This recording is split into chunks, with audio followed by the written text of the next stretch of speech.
You know, it's harder and harder to balance in today's stressful and changing world. How do you make a living and still find time for your own life? Well, that's a message we hear all the time from people. We're tremendously frustrated by the rate of change in our society and the amount of work we've got to do. Everybody wants more with less, and they've got deadlines for every project that they're working on, and then we're somehow supposed to have time for family and friends.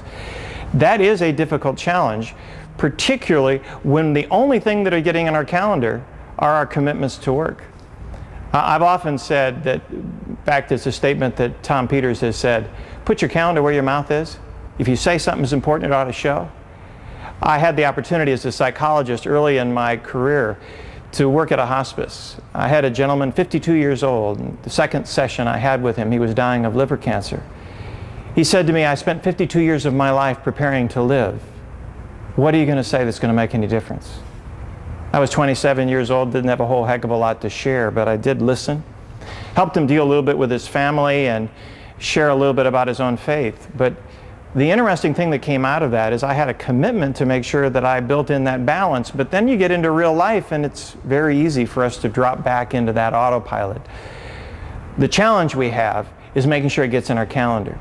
When you're dating your spouse, you have no difficulty getting it in the calendar because that is the sales phase of your relationship. Hey, you want to go out tonight? Bingo! I mean, this is exciting. How about tomorrow night? But as soon as you're married, those dates start to drop off.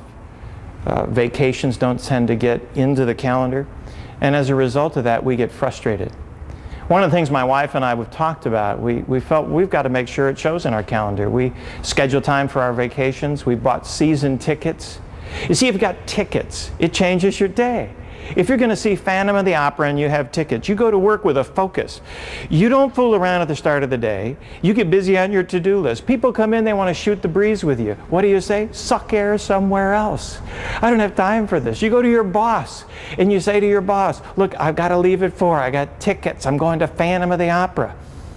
As a result of that, what happens? You leave at 4. Secret of life? Have tickets every day. We ought to be making sure that we're scheduling time with the people that are important to us. The tragedy of life is the people you most want to spend time with. If you don't schedule to spend time with, you don't see. The people you least want to see will find you wherever you are. So the trick is, are we taking the discipline and the deadlines that we put into our work and starting to use some of those same practices and making sure that we get balance? It's time we have balance in making a living and making a life. And when we do, we have more vitality on the job. Every leader ought to support their people doing that. And they better show it in their own calendar.